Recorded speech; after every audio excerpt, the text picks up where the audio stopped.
Alrighty, good evening, everyone. My name is Daniel, and I'm the event facilitator here at McNally Robinson Booksellers. And before we begin, I would like to acknowledge that we are on Treaty 1 territory, and that the land on which we are gathered is the traditional territory of the Anishinaabe, Niniwak, Anishinaabe, Dakota, and Dene peoples, as well as the homeland of the Red River Métis. Additionally, McNally Robinson Booksellers itself rests on the land once occupied by the Métis community of Roostertown. And of course, we are gathered here tonight for the launch of the latest book from Owen Schalk, Targeting Libya: How Canada Went from Building Public Works to Bombing an Oil-Rich Country and Creating Chaos for its Citizens. And of course, we're grateful to James Lorimer Company for publishing this book and making this evening a reality. In just a moment, there will be a presentation from the podium, followed by a conversation between Owen and host Brendan Devlin.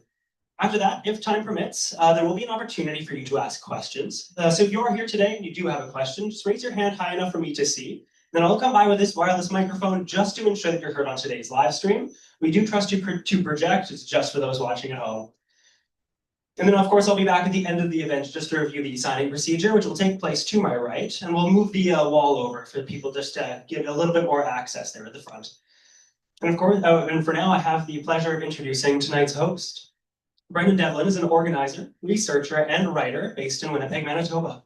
He is a Master of Arts in Political Studies from the University of Manitoba, and his research focuses primarily on imperialism, anti-imperialism, and Canadian political economy.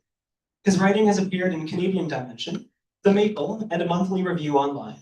Please join me in welcoming Brendan Devlin.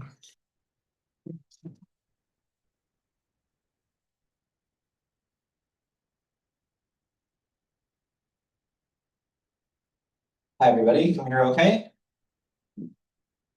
Thank you, Daniel, and thank you to McNally Robinson for hosting us. Hi, everyone. My name is Brendan Devlin, and I'm honored to be hosting tonight's launch of Owen Schalk's latest, very timely book, Targeting Libya.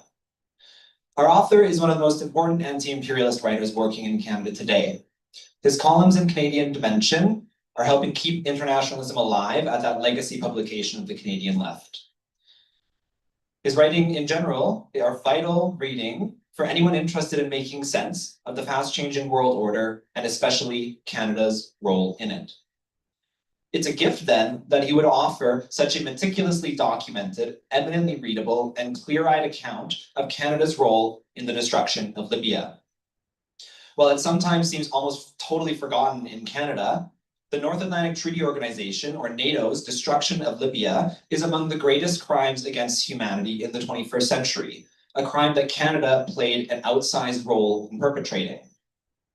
I would invite everyone in attendance here to recall that before the destruction of the Libyan state by armed rebels backed by NATO, Libya was one of, if not the most prosperous countries in Africa. This is no longer the case. Instability and civil war followed in the wake of Muammar Qadhafi's murder, such that open-air slave markets re-emerged in Libya in the years following NATO's bombs. This in a country where the state provided free electricity to its citizens, built infrastructure to make clean drinking water available across a desert landmass, made education and medical treatment free, and much, much more. So the questions on our minds should be why and how such a tragedy could have taken place as recently as 2011. Equally important are the questions of who perpetrated this crime, and who benefits. Now, before I pass the mic to our author, I want to stress again just how timely this book is. To these questions and much, much more, our author offers some of the most clear-eyed answers of any Canadian account to date. We are living through a historic transition in world affairs. Like cornered animals, those powers that benefited from the previous state of affairs are growing increasingly desperate, dangerous, and volatile in their attempts to violently maintain a world order built over centuries of Western imperialism.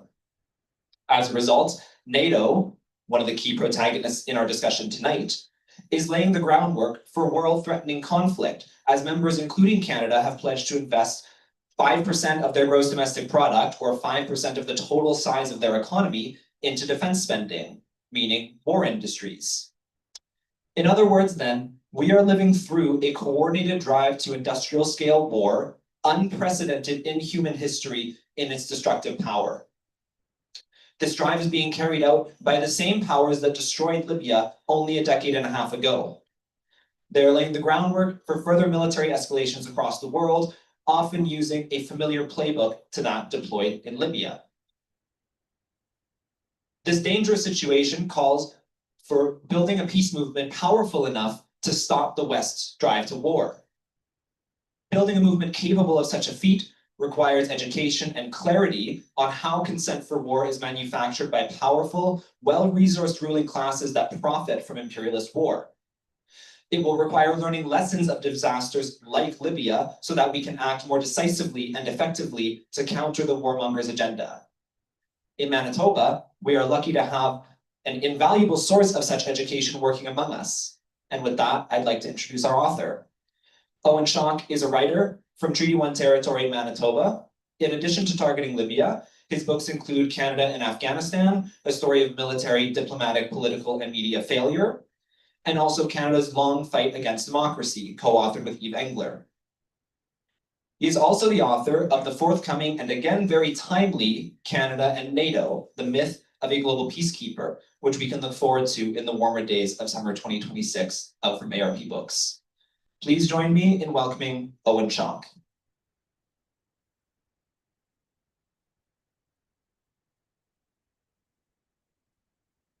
Thank you, Brendan. A great introduction. Let's see if I can live up to that.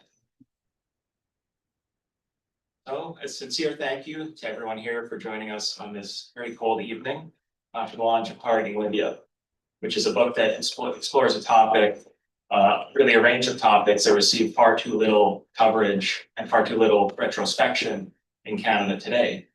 But they're very important topics nonetheless. At the end of my remarks, I will read briefly from my book, but I'll use most of my time tonight to speak more broadly about the book's content and what I think the various overlapping threads of the book reveal about the nature of Canadian foreign policy. Threads like Canadian militarization, Ottawa's historical opposition to Pan-Africanism and African socialism, and the role of Canadian corporations globally. I want to open my remarks by reading from a speech that former Prime Minister Justin Trudeau gave on February 1st, 2025. The speech occurred in the context of US President Donald Trump's earliest threats to annex Canada and make it the 51st state. Although Trudeau repudiated Trump's threats, the Prime Minister's speech also read as an appeal to decades of Canada-US military collaboration. Trudeau said, quote, "From the beaches of Normandy to the mountains of the Korean Peninsula, from the fields of Flanders to the streets of Kandahar, we have fought and died alongside you during your darkest hours." When I watched Trudeau deliver this speech, I thought it was interesting that he did not mention Libya, even though during the US-led NATO war on Libya in 2011, Canada played a disproportionate role in the assault. In the lead up to the NATO bombing, Canadian officials were among the most eager to impose a no-fly zone over Libya, which amounted to an endorsement of war. During the war itself, from March to October 2011, Canadian fighter planes flew 10% of NATO bombing runs against Libya. Canadian surveillance planes waged psychological warfare from the skies, intercepting Libyan communications and broadcasting radio transmissions that urged Libyans to revolt against their government. Canada shipped weapons to rebel forces in violation of a United Nations arms embargo. Canadian Lieutenant General Charles Bouchard commanded the NATO forces that destroyed Libya. And according to the Globe and Mail, Bouchard personally signed off on every strike target in Libya. Additionally, Canadian forces provided cover for the rebel defense of Misrata, trading fire with Libyan government ships, which marked the first time that a Canadian warship had engaged in battle since the Korean War of 1950 to 53. The rebel forces that our government supported engaged in the ethnic cleansing of Black Africans, including in the city of Towerga, which was a city of 10,000 mostly Black Africans that was effectively depopulated by the rebels. And the rebels that we supported had well-known ties to Al-Qaeda, to the extent that the Canadian Air Force was known to joke that they were serving as, quote, Al-Qaeda's Air Force in Libya. And during all of this, Canadian officials were at the forefront of the global propaganda campaign to manufacture consent for war against Libya, which included exaggerated demonization of the Libyan government and claims, later thoroughly discredited, about the nefarious actions and intended actions of Libyan government forces. I want to stress that in waging this war on Libya, Canada committed clear violations of international law. When protests broke out against the Qadhafi government in February 2011, Canada used this as a pretext to arm and support the uprising. NATO powers, including Canada, urged the United Nations Security Council to pass resolutions 1970 and 1973, which imposed an arms embargo on Libya as well as a no-fly zone over the country, a declaration of war, effectively. But Canada promptly violated both of those UN resolutions that they urged the Security Council to pass. For one, the Canadian government actually helped break the arms embargo by supplying weapons to the anti-Qadhafi forces, including a $10,000 military drone. And Resolution 1973, which imposed a no-fly zone, also forbade foreign boots on the ground in Libya, a quote, occupation of any kind. But Canada, it seems, flagrantly disobeyed this resolution by, in fact, sending special forces troops into Libya to fight on the ground. On top of this, the Canadian government openly touted that its intention was to overthrow Qadhafi and his government, which flew in the face of the entire justification for imposing the no-fly zone, which was to supposedly protect civilians, not to overthrow the Libyan government. Canada's then Prime Minister Stephen Harper gave the game away when he said, shortly after the passage of Resolution 1973, quote, "If Mr. Qadhafi loses his capacity to enforce his will, then he simply won't be able to sustain his grip on the country. He will not last for very long." But despite Canada's massive commitment, both military and diplomatic, to overthrowing the Libyan government, Trudeau did not see fit to mention Libya as an example of collaboration between the Canadian and US militaries, or of the supposed friendship between Canada and the United States. I believe this reveals something about Canada's role in the war on Libya, namely that Canada's government, our politicians, and media have chosen to forget it. I think it's significant that the quote-unquote SNC-Lavalin affair became one of the largest political scandals in modern Canadian history, but the vast majority of news coverage of this event did not examine what SNC-Lavalin did to provoke the investigation in which Trudeau interfered, and where the company did it in Libya, and how SNC-Lavalin fits into this broader story of Canada-Libya relations, which is a story that ultimately leads to the destruction of Libya and the ruins of the Libyan Arab Jamahiriya, or state of the masses. But while our politicians and media may choose to forget what was done to Libya, all of us here should choose to remember. And in order to deepen our understanding of the war on Libya and why Canada played such an eager role in that war, we need to understand more about the nature of the Libyan government and the political system at that time. In September 1969, the Libyan Free Unionist Officers Movement, led by Muammar Qadhafi, overthrew the Western-backed monarchy of King Idris. Qadhafi was a socialist-inspired pan-Arabist and later Pan-Africanist leader, and an anti-imperialist who challenged Western domination of the African continent. Some of his first actions as leader included nationalizing Libyan oil, which until then, Libyan oil had been predominantly owned by Western companies under contracts that benefited those companies enormously, while depriving the Libyan people of their resource wealth. Qadhafi also kicked out Western troops and shut down the US military base in Libya, the Wheelus Air Base.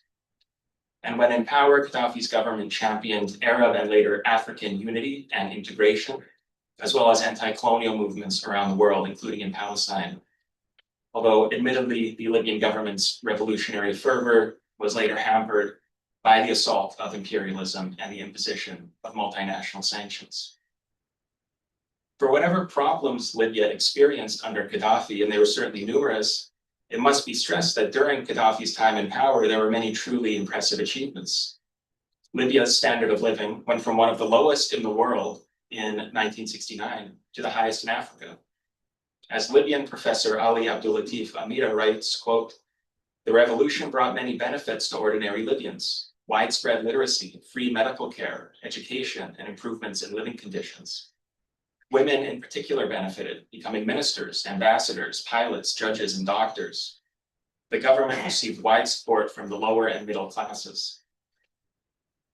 In 2010, 1 year before NATO launched its unprovoked attack on Libya, Libya had the highest Human Development Index in Africa. And the Human Development Index mainly measures three things. So 1, life expectancy at birth; 2, the number of years of education received by citizens; and 3, standard of living measured by gross national income per capita, or the total income earned by a country's residents divided by the population. So this means that 1 year before NATO's war on Libya, Libyans had the highest life expectancy in Africa. They received the most education of any African country, and they had the highest standard of living on the continent. Gaddafi's government also supported the economic integration of Africa and challenged the influence of Western militaries, as I said. In the years leading up to NATO's attack, Libya's influence across Africa was on the rise. In 2009, Gaddafi had assumed the chairmanship of the African Union, which is a regional organization representing every country in Africa. And the Libyan government had bankrolled hundreds of millions of dollars worth of development projects in Uganda, Liberia, Mali, Mauritania, Niger, the Central African Republic, Chad, Burkina Faso, Gambia, Guinea, Zambia, Zimbabwe, Tanzania, and Egypt. So this was the country in Africa that Canada decided to bomb alongside other NATO countries in 2011. Canada and NATO asserted that the intervention against Libya was undertaken for humanitarian reasons, to defend the human rights of Libyans. But Canada and other NATO countries did not see fit to intervene militarily in Rwanda in 1994 during the Tutsi genocide. They did not intervene in Sudan in 2003 during the Darfur genocide. They did not intervene during the massacres in Egypt in 2012, including the Rabat Square massacre, in which 1,000 Egyptians in Cairo were massacred in a single day. No, Libya was their target. And one of the tasks that I set out for myself when writing this book was to investigate why Libya was the target. Because the stated reasons for the attack, that Gaddafi was planning a huge massacre of his own citizens in Benghazi. Some even said that he was planning a genocide. This was not supported by the evidence, and those claims have been discredited, including by a 2015 parliamentary investigation in the United Kingdom, which I quote thoroughly in the book. So the question for me became, why did NATO intervene to destroy Libya? And more specifically, why was the Canadian government so keen on shattering the Libyan state? Well, without a doubt, relations between Libya and Western countries were poor from 1969 and into the 1990s. During the war in Chad in the late 70s and through into the 1980s, Libya fought against Chadian forces that were backed by France, the United States, and Israel in what was effectively a proxy war for influence in Northern and Central Africa. And obviously, Libya's support for armed groups, including Palestinian resistance organizations, also provoked tensions within the West. But by 2011, things were very different in Libya. Libya had opened up to Western capital to a large extent following years of crushing sanctions. Libyan security forces were collaborating with the United States on quote-unquote counterterrorism operations. And Western heads of state were regularly flying to Tripoli, the Libyan capital, to meet with Muammar Qadhafi. And that includes former Prime Minister of Canada, Paul Martin, who in 2004 traveled to Libya, accompanied by Canadian oil executives, which was a great indication of what Canadian engagement with Libya was actually largely about, and that was defending the interests of transnational capital based in the West. Libya was and is an extremely oil-rich country. And for decades prior to Libya's opening up in the 2000s, foreign oil companies had been anxious to access Libya's low-sulfur, easily refinable crude oil. And during this thaw in relations that began in the early 2000s between Libya and the West, Western companies had secured their long-sought access to Libyan oil. And Canadian companies were part of that scramble. Petro-Canada invested there, Talisman Energy, Nexen, Veranex, just to name a few. In that context, SNC-Lavalin, the engineering giant out of Quebec, served as the de facto Canadian ambassador. SNC and the Qadhafis is a whole tangled story that I won't get into now, but it's a major focus of the book. As the book's subtitle indicates, it traces SNC-Lavalin's various public works projects in Libya before and after the opening up period, including the Great Man-Made River, which was a massive project to pump water from aquifers underneath the Sahara Desert to cities on the Libyan coast. SNC-Lavalin in Libya is a wild story that includes Muammar Qadhafi's son Saadi coming to Canada on frequent visits on the company dime to, among other things, go moose hunting, hire escorts, and go to a Spice Girls concert. But setting that aside, SNC-Lavalin helped, during this period I'm describing, to reopen the Canadian embassy in Tripoli. And through the company's close connections to the Qadhafi family, through these connections, SNC became effectively an envoy for Canadian capital more broadly. But despite this, Libya's relationship with foreign investors strained in the years leading up to 2011.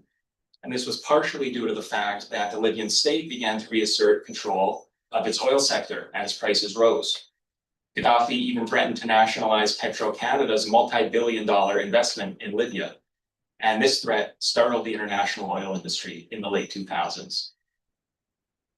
So ultimately, the conclusion that I've come to is that in 2011, Libya's continued sovereignty and prosperity, a prosperity that was achieved largely outside the bounds of US-led global capitalism, that this was the reason why Libya was targeted by Canada and by NATO. The targeting of Libya has to do with Libya's nationalization threats, Libya's interference with Western investments, but also Libya's good relations with China and Russia, Libya's hostility to US Africa Command and the Western military presence in Africa, Qadhafi's Pan-Africanist bona fides and his spirited anti-imperialist past. Using violent force in defiance of international law, NATO hoped to create a new Libyan government that would align itself with US geopolitical aims, no longer challenge Euro-American military and economic goals in Africa, and take a hands-off approach to Western business, just like King Idris of Libya had in the mid-20th century. And the February 2011 uprising gave NATO powers the opportunity to act on these objectives. I detail in the book's longest chapter, titled Canada Wages War on Libya, the reality that as the civil war in Libya intensified throughout 2011, Qadhafi's government did in fact seek ceasefire negotiations with the National Transitional Council, or the NTC, of the rebels. But the NTC, with Western support, refused these ceasefire overtures, and Canada's foreign minister, while in Libya, issued a statement telling the rebels not to lay down arms and to continue fighting against their government. The African Union, which, as I said, represents every country in Africa, desperately tried to convene ceasefire negotiations in 2011, but Canada and NATO deliberately marginalized the AU and thereby the continent itself in order to wage a war on African territory.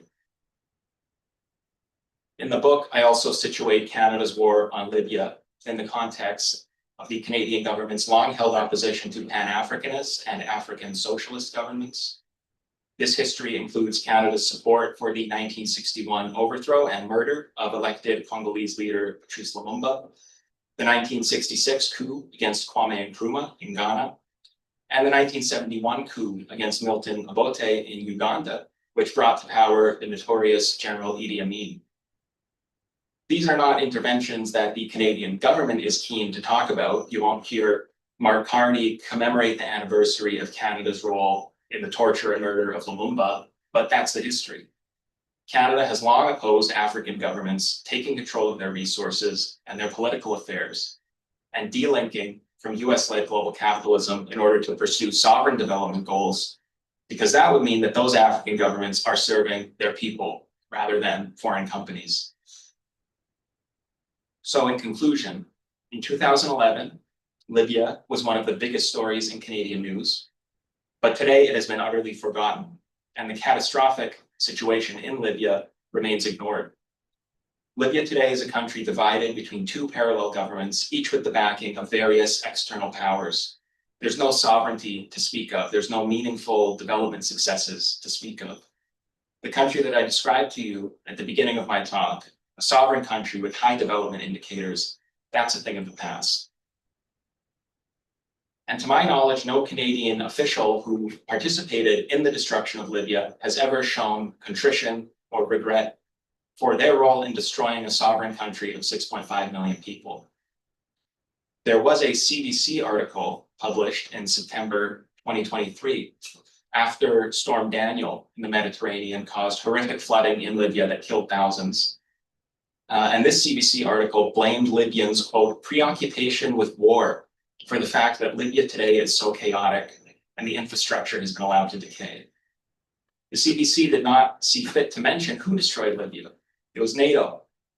NATO destroyed the Libyan state and brought chaos to the country, and Canada was a major participant in that callous and destructive operation. And I'll finish up now by reading a short section from the book that I think summarizes a lot of what I've said quite well. Although Canadian politicians wiped Libya from their memories, Africans did not. NATO's aggression and its destabilizing impact on much of the continent undoubtedly fueled anger toward the West and increased openness to the comparatively less aggressive and interventionist Russia and China. As a 2023 NATO report acknowledged, quote, Russian influence will continue to grow in Africa and is generally welcomed by the publics and governments alike. Likewise, China continues to outpace the West in terms of economic development, investments, and financing in Africa. Given NATO's outright disregard for African-led peace proposals during the war in Libya, it is unsurprising that Africans increasingly choose to work with Russia and China rather than the West. The story of Gaddafi's Libya is a story of oil, decolonization, pan-Arabism, and pan-Africanism. It is about the struggle of Arab and African peoples for independence from Western colonialism, neo-colonialism, and imperialism. It is about Western powers punishing nations that attempt to forge a sovereign path, punishing them through sanctions, funding of opposition groups, disinformation campaigns, coups, assassination attempts, and war. It is a story about capitalism versus socialism. It is about the rise of multinational corporations, the globalization of neoliberalism, and Canada's role in all of the above. Ultimately, it is about the allure of profits, that which truly drives Canadian foreign policy. What happened in Libya in 2011? Canada intervened to support an armed uprising with ties to Al-Qaeda. This intervention was based on false and misleading information that Canadian officials presented as fact. Our military disregarded the UN Security Council by deploying ground troops into Libya. Furthermore, our armed forces backed rebels who committed mass executions and targeted Black Africans for ethnic cleansing. On behalf of multinational corporations and the US empire, Canadian politicians helped unleash a bloody spiral of chaos with no clear end, and they behaved as if Libyans should thank them for it. So that's the presentation portion of the evening done. We'll now move into a Q&A with the hosts.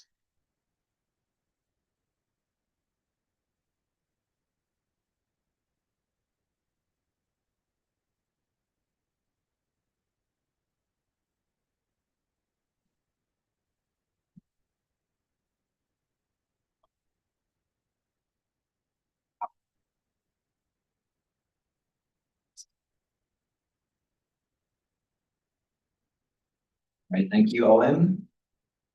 Clarifying as always, and I'm going to ask you some questions to try to deepen some of the threads that you were laying out there for us. So I want to start by because the bulk of this book is devoted not to the NATO war on Libya itself. It's devoted to tracing how Libya comes to find itself in the crosshairs of the US and its allies, and how Canada comes to play an outsized role in this destruction. So you can textualize Canada as a kind of ascending power growing out of European colonialism and then into a profit-hungry partner to US imperialism. And you tell the story of Libya's emergence out of Italian colonialism to becoming a powerful source of resistance that delivered vastly improved living conditions to the Libyan people. Now, after decades of escalating antagonism, threats, indirect military confrontation, and economic sanctions coming from the US and its powerful allies, Libya begins embracing economic reforms and pursuing better relations with the US and company. through this drawn out years-long process, you begin to talk about the end of an alternative.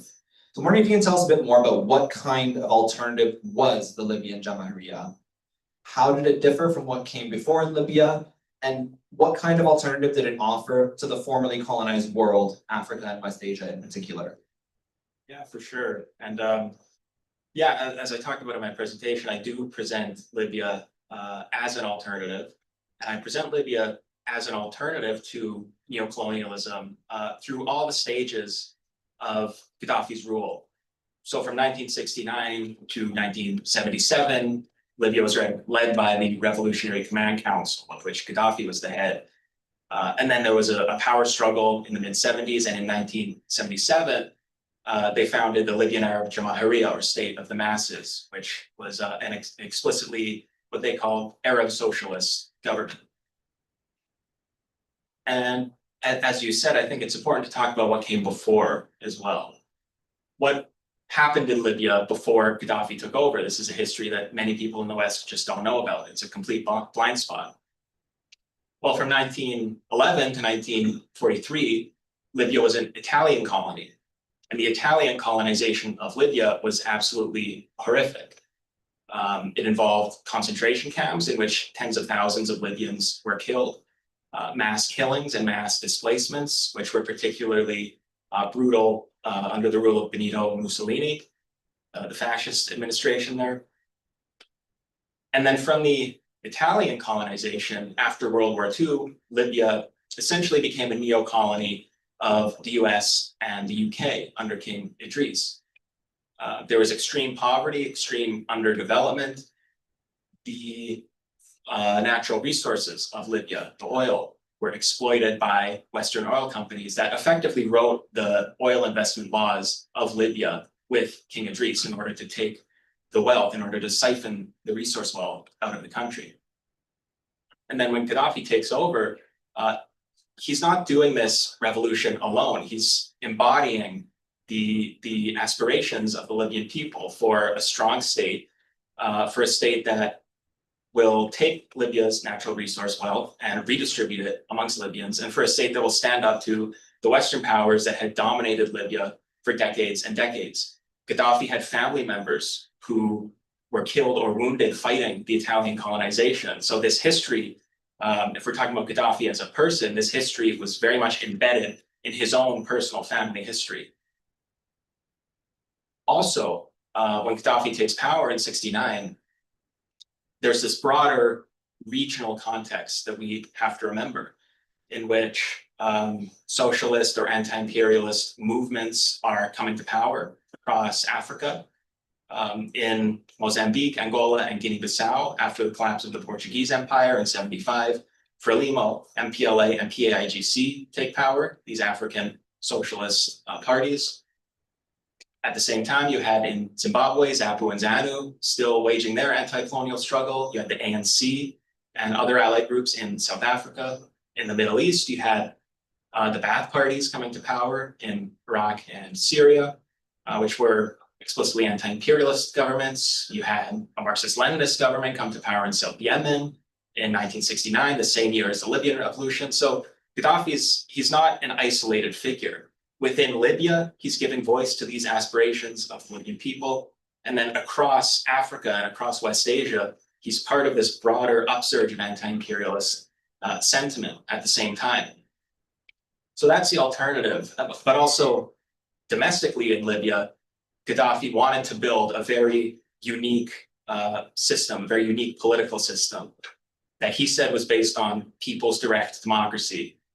In practice, it didn't exactly pan out that way, but the theory behind it was the municipal governments, the local governments, would be the ultimate authority in the country. So they would decide legislation, they would vote on the legislation, they would implement it locally.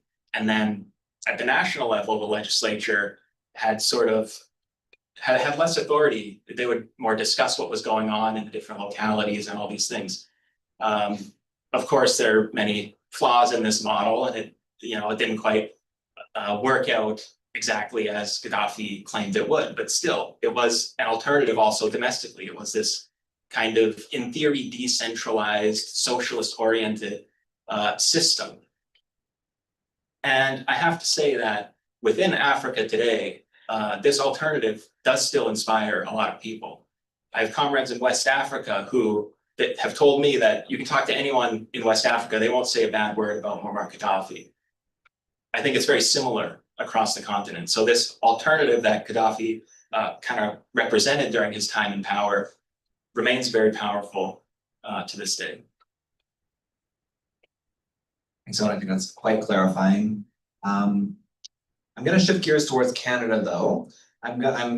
Canada's engineering giant SNC-Lavalin, now rebranded as Atkins Realis, is one of the main characters of the book. You trace its origins, you trace its rise to international prowess, all the way to its role in being, as you said, a de facto ambassador for Canada in Libya. So I'm wondering if you can elaborate a little more on SNC-Lavalin's role in the story of Canada in Libya, and if you could reflect for us on what it tells us about the role of corporate forces in shaping Canadian foreign policy. Absolutely. So, yeah, one of the threads that I tease out across the book is the rise of SNC and Lavalin, their kind of globalization, their investment across Latin America, Africa, Asia, and their merger in 1991, and then their entry into Libya at a time when many Western companies were just not able to go there, usually because of the multinational, the US-led sanctions on Libya. But the story of SNC-Lavalin in Libya kind of begins in the late 90s. There's a senior executive at SNC-Lavalin, Riyad Ben Aissa, who was known as kind of a well-connected guy. That was his main use for the company. And he had a contact in Tunisia who knew Saadi Gaddafi, Muammar Qadhafi's kind of a black sheep son. And through this connection, SNC-Lavalin was able to basically bribe its way into very lucrative public works contracts in Libya. And sort of the Libyans, what was very interesting is that throughout the 90s and into the 2000s, the Libyans talked very fondly of Canadians. Saadi Gaddafi said, oh, all the Canadians I've met, they're super friendly. In Libya, we love Canadians. There was another Libyan official who said, yeah, Canadians are great. They don't have that American way of doing things where they just take what they want by force. Jacques Lemaire, who was the CEO of SNC-Lavalin, he knew that Canada's international brand was a benefit to Canadian corporations investing abroad. He has a quote that I include in the book where he says, we have the competence of the Americans, but we don't have American foreign policy. And that's a great benefit. What's ironic now, well, I should just say that at the same time as the NATO war on Libya was really kicking off, the Swiss police were investigating Riyad Ben Aissa's activities in Switzerland, where he had set up various offshore bank accounts with which to administer bribes to Libyan officials, and then after receiving payment, distribute massive illegal bonuses to SNC-Lavalin executives. And so in 2012, he's arrested by Swiss police, and he's kind of confused during his police interview because he says the Canadian embassy knew everything I was doing in Libya.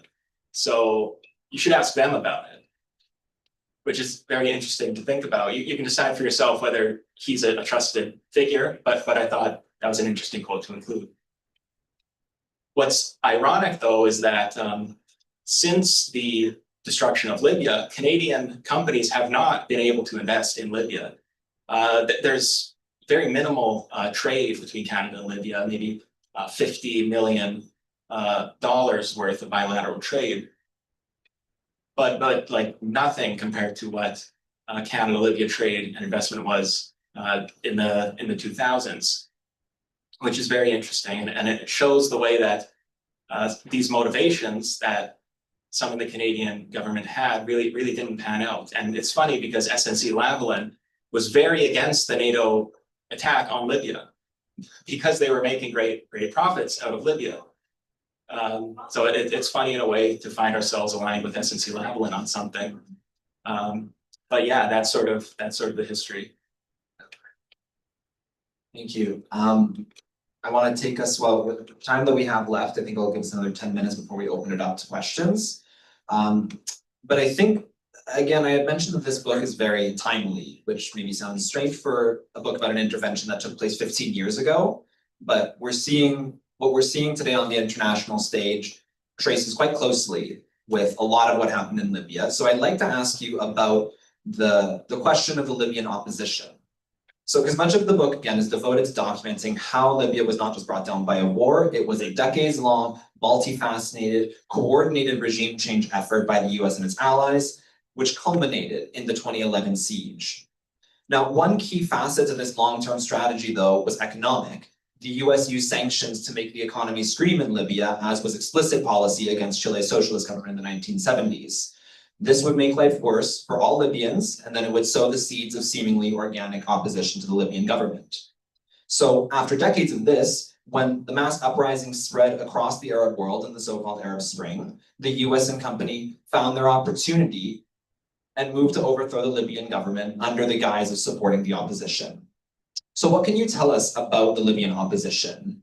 Because in Western media, they tended to be presented as democratic, peaceful, righteous majority being brutally repressed by an unpopular, unstable government. So I'd like for you to reflect for us, like, how accurate is this narrative, and how should the Libyan experience inform how we understand this tried and true media narrative about enemy countries? Yeah, so just speaking about the Libyan opposition, there were a few main sort of formations throughout Gaddafi's time in power of Libyan opposition groups, some in the diaspora, some within Libya itself. In the 80s, the main one was the National Front for the Salvation of Libya, the FSLN, which was CIA-backed, and they engaged in armed attacks in Libya in the 1980s that killed people. Into the 90s, the main Libyan opposition group was the Libyan Islamic Fighting Group, the LIFG, which had ties to various sort of Islamist groups. Later on, when an LIFG commander said that they recruited from Al-Qaeda in Iraq, which was later known as ISIS. And in the 90s, the LIFG, they were most known probably for an assassination attempt on Qadhafi that nearly killed him. And there was a whistleblower at the British equivalent of the CIA who said that this attack was funded by them. It was funded from Britain, which is interesting to think about. On the question of sanctions, this is very important because the sanctions against Libya, sanctions against any country, they do create genuine anger and discontent, a lot of which ends up being directed at the government in power. And that's the point of sanctions. That's why they're applied. When I think about sanctions, I often think about something called the Mallory Memorandum. So in 1960, an official in the Kennedy administration named Lester Mallory, he penned a report to somebody within the State Department, and he said that the Kennedy administration, its policy of imposing a blockade on Cuba, its stated intention was denying food, money, and supplies to the Cuban people in order to foment hunger, anger, and overthrow of government. So they said it very explicitly. The point of sanctions on Cuba was to make people hungry, angry, and desperate enough to try to overthrow this government that the United States decided it didn't like. It's the same in Venezuela. It's the same in Iran. On the question of Iran, recently Scott Bessent, the Treasury Secretary, I believe, he was speaking at Davos. And he was speaking about the sanctions on Iran in the context of the recent protests. And he said, yeah, the sanctions are working great. We've collapsed their economy. So it's the stated intention of sanctions to collapse the economy, to sow chaos and overthrow of the targeted government. Same playbook was applied to Libya.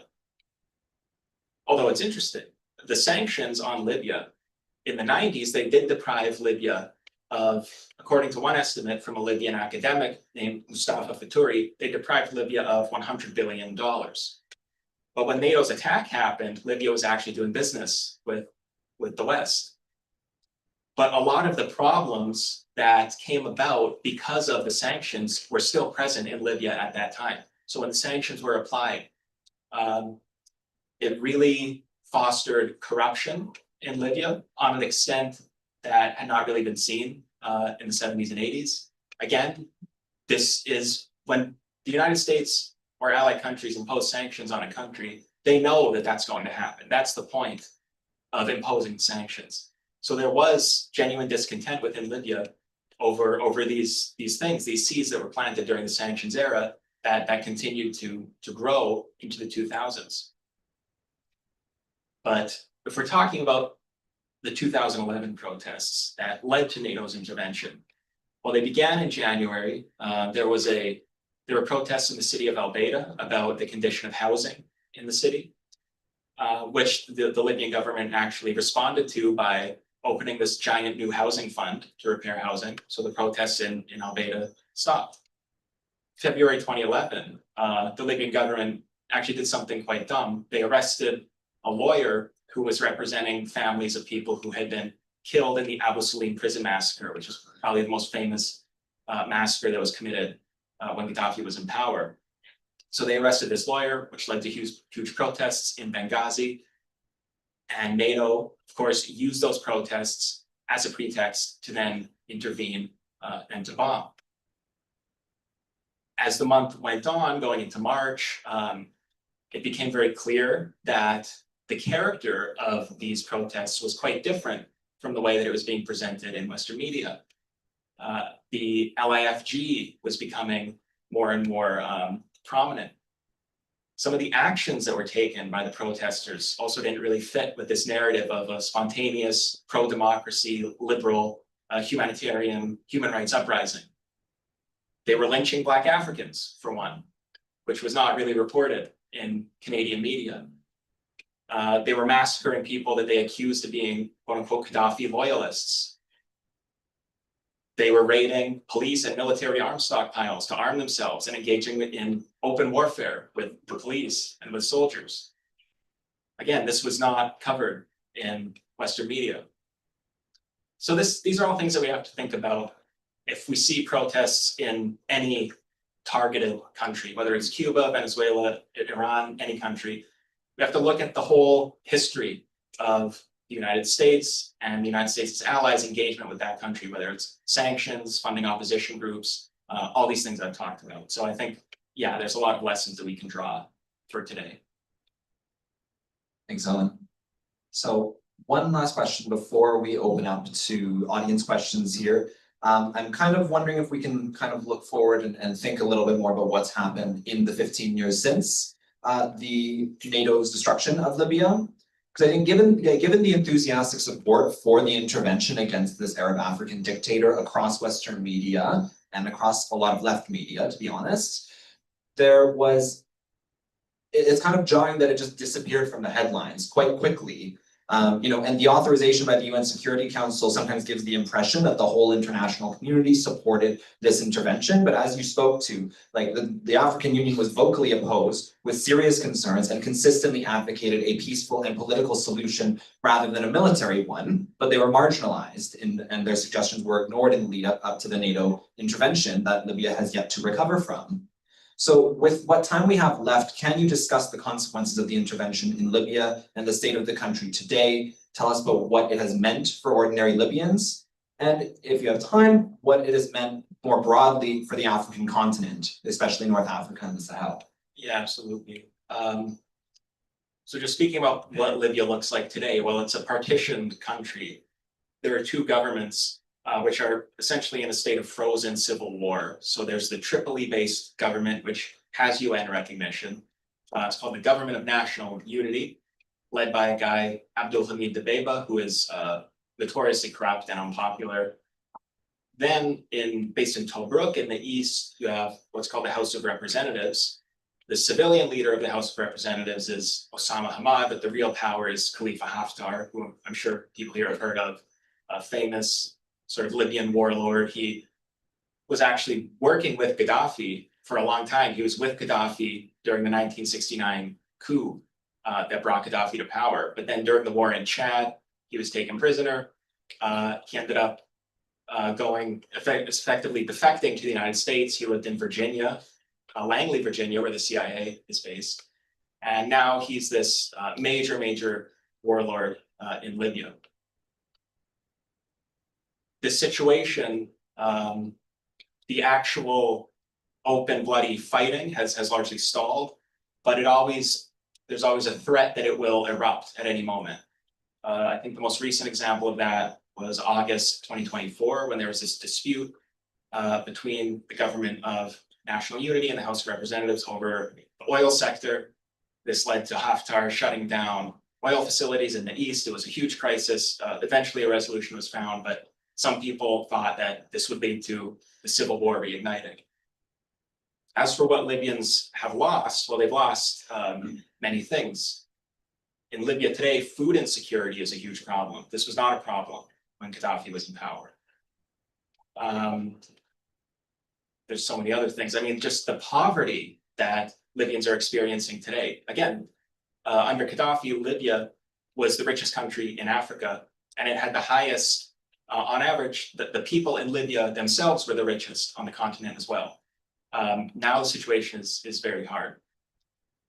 And as you say, the African Union, what we really saw in 2011 was how the international community really works and how the quote unquote international community really thinks about Africa.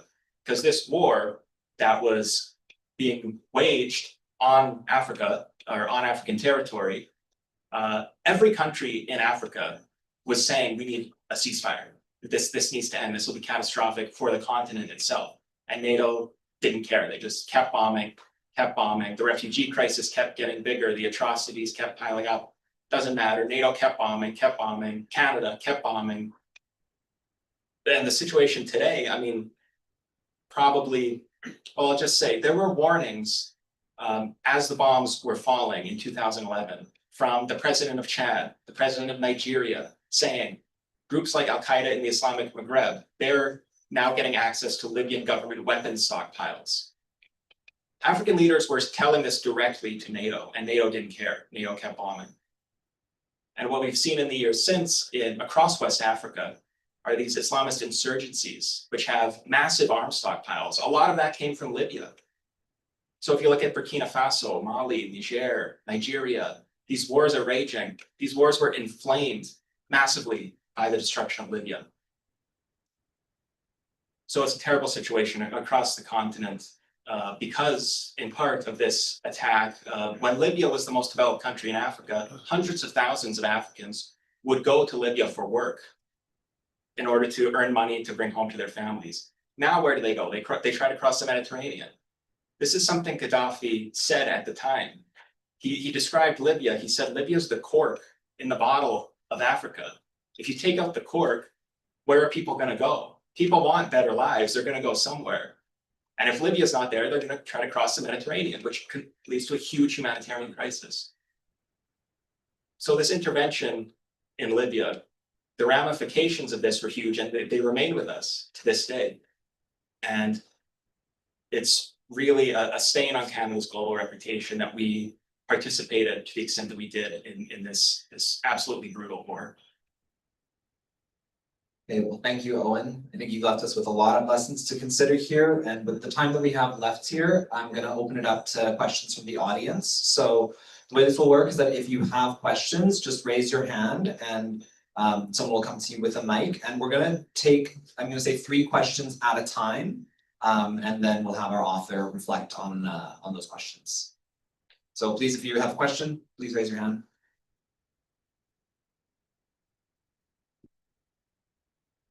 Hi, Owen, thank you very much for your fantastic presentation. I actually have 3 questions. Am I allowed to ask only one? Well, let's see how substantive they are. So, do you address in your book? Do you address the relations Muammar Qadhafi set up with Nicolas Sarkozy, which led to really a dramatic result? Second, so this arrest of the lawyer in the housing impacted communities. Do you think there might have been some sabotage inside any level of Libyan government? Because you know, Muammar Qadhafi was betrayed by one of his sons as well. Like this moment, so really affects political culture in countries. And the third do you mention in the end of your book the role of General Haftar because he has been frequent to Russia and in the last 6 or 7 years, even Belarus. So I'm just observing this general trend. General Haftar claims to control part of Libya. Thank you. Yeah, I can just take those really quickly. So on Sarkozy, I do touch on Sarkozy and his relationship with Gaddafi. The fact that Gaddafi effectively funded one of Sarkozy's re-election campaigns, which is interesting when you look at the fact that France was also one of the most eager countries in the destruction of Libya, one of the most eager participants. There was a document released by WikiLeaks where they talk about French motivations for participating in the attack on Libya, and they say pretty openly, yeah, part of this is about shoring up Sarkozy's domestic position. They also talk about France wanting access to Libyan oil and all the things you might expect. On the question of sabotage within the Libyan government, that's interesting because one of the things that I kind of trace throughout the book are the divisions within the Libyan government. Because the Libyan government was often portrayed as totalitarian, monolithic. What Qadhafi said was what happened. That's not the case, though. And in the 2000s, there were effectively 2 camps that developed within the Libyan government. One was very pro-Western, economically liberal. The other one that Qadhafi headed was a lot more cautious in its approach to liberalization and relations with the West. And a lot of the people in the sort of economically liberal pro-Western camp ended up defecting to the rebels in 2011. As to whether or not there was sabotage in the January and February protests and the arrests, that I'm not sure. I can't speak to that, but there definitely were very deep tensions within the Libyan government at that time. And Haftar, I go into Haftar's background, sort of where the situation stands in Libya now with the territories Haftar controls. I don't really go into the international dimensions of the Libyan civil war today. I sort of mentioned who backs who, but it was a little beyond the scope of the book itself, but that is something that I do touch on briefly.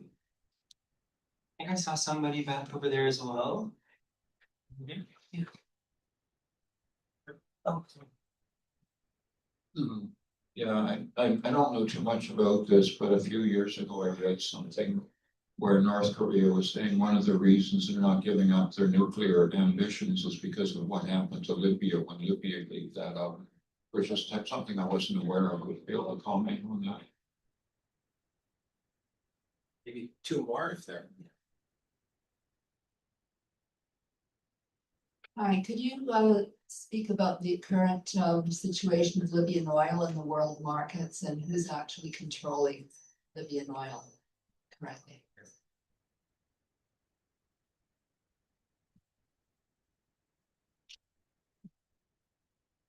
Well, the hypocrisy of Western governments notwithstanding, how did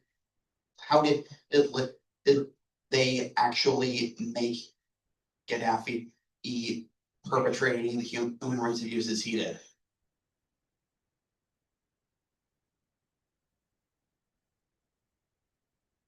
Okay, so on North Korea and nuclear weapons, I've also seen that North Korea basically in asserting the wisdom and the forward thinkingness of their nuclear policy that they point to, for one, the destruction of Libya, where Gaddafi sort of turned over his nuclear program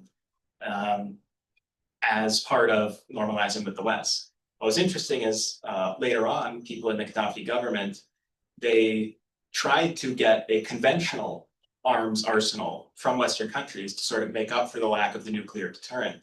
And whenever they met with US officials, they were given the cold shoulder, which I thought was interesting. On the current situation of Libyan oil, so the NOC, the National Oil Corporation, is still in Libya. There's this weird profit sharing agreement between the 2 governments where they actually, there's 2 governments, but there's one oil corporation, and that's kind of what the latest flare up of tensions was over. So it's this bizarre, strange situation.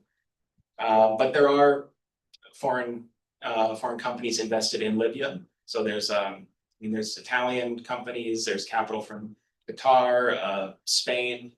So there are companies that are trying to sort of get access to this oil still. They're not super successful though. I saw 3 days ago actually that the Canadian ambassador met with the head of the Libyan National Oil Corporation, and they talked about sort of making Libya an attractive place for investment again, which I thought was interesting. So that shows that Canada is still interested in getting into the Libyan market, like Canadian oil companies were in the 2000s. But again, the situation has deteriorated so much that I'm not sure if that will happen in the near future. And on the third question, I mean, I wouldn't say that Western governments made Gaddafi commit any of the atrocities that he did when he was in power. I think it's quite clear the worst atrocities though happened in the 90s when the sanctions regime was in place. And I think the point of sanctions is not to sort of force governments to commit atrocities. I think the United States, countries that impose sanctions, they know how states react when there are popular upsurges of resistance in those countries. States are going to act like states. They're going to use the repressive forces of the state to try to stamp out that resistance. That happens in every state where there are protests that threaten the existence of that state. And I think we have to remember Libya was effectively at war with the United States throughout the 1980s. I mean, Reagan never said we're at war with Libya, but they bombed the country. They supported groups that committed armed attacks in Libya. And again, none of this necessarily excuses how the government of Libya responded to these things. But when a state is under sanctions, when a state is at war, when the most powerful country in the world is bombing a relatively small country of about 6 million people, with a pretty small arms arsenal, all these things, a quite modest country actually, when the most powerful country in the world is intent on overthrowing that government and sowing chaos and destabilization, that government is going to react in a way, it's going to react as though it's existentially threatened, because it is. And it's going to commit atrocities to defend itself. So yeah, that's sort of the context I would bring to that. Yeah, I think we have maybe time for one more round of questions. Not sure if any might be coming through on the live stream, but I see one here.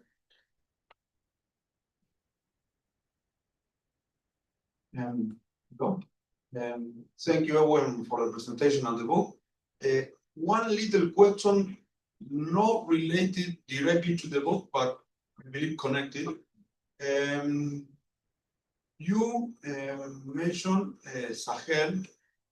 Right now, in countries like Burkina Faso, Mali, maybe Niger, we are seeing a political movement that is really interesting called the Bereft Revolution. So my question is, right now, in that region, particularly in Sahel, Canadian companies are having some interest, and if this political process will go to something, let me say, more anti-colonial, or try to approach to a more nationalist agenda. Do you have any idea which is going to be the reaction of Canada and NATO forces, or in this particular moment of NATO? Thank you. Thanks for bringing that up. So yeah, in West Africa now we have the Alliance of Sahel States. So Mali, Burkina Faso, and Niger, which is this sort of anti-imperialist confederation that has developed. And one of the main pillars of this new confederation's economic policy is reasserting state control over its resource wealth, which is very dangerous for a country in the global south to do, given how Western powers have historically reacted to those kinds of policies.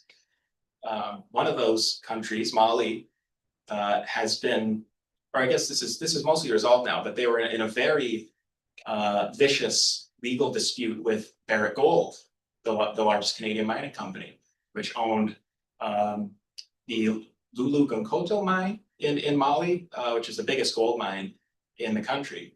So the Malian government, after this sort of anti-imperialist coup happened, they wanted a bigger cut of the profits. Barrick Gold didn't want to give it to them.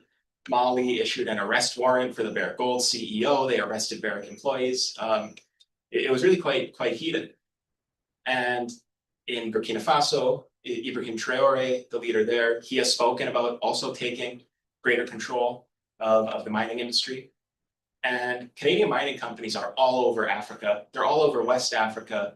I mean, Canada, most of the world's mining companies, as far as I know, it might be down to about 40% now, but certainly a plurality of the world's mining companies are headquartered in Canada, which is very interesting. That's another thing a lot of people don't know about. But we're definitely seeing this anti-imperialist, nationalist trend in West Africa with the AES. It's something that other regional governments like Senegal sort of have to find a way to respond to, because Ibrahim Traore in Burkina Faso is more popular than, how would I phrase this? There was an example. He went to Ghana for the inauguration of the new Ghanaian president, and Ibrahim Traore of Burkina Faso got a bigger applause than the president of Ghana did from the people of Ghana.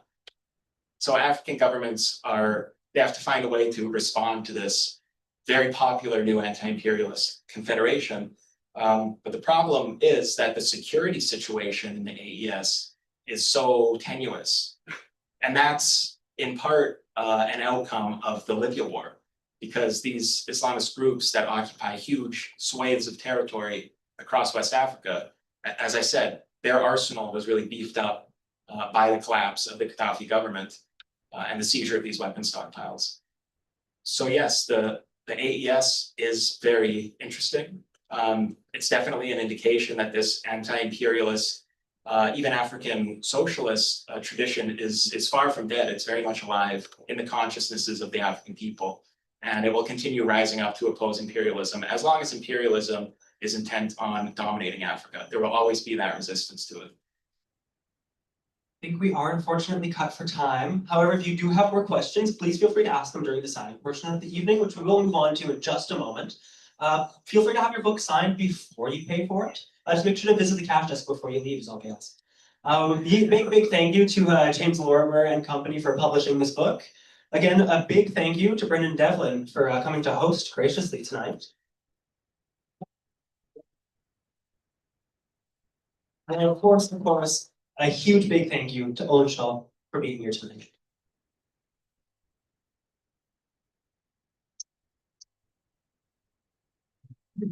So the lineup will start right over here at the table to my right.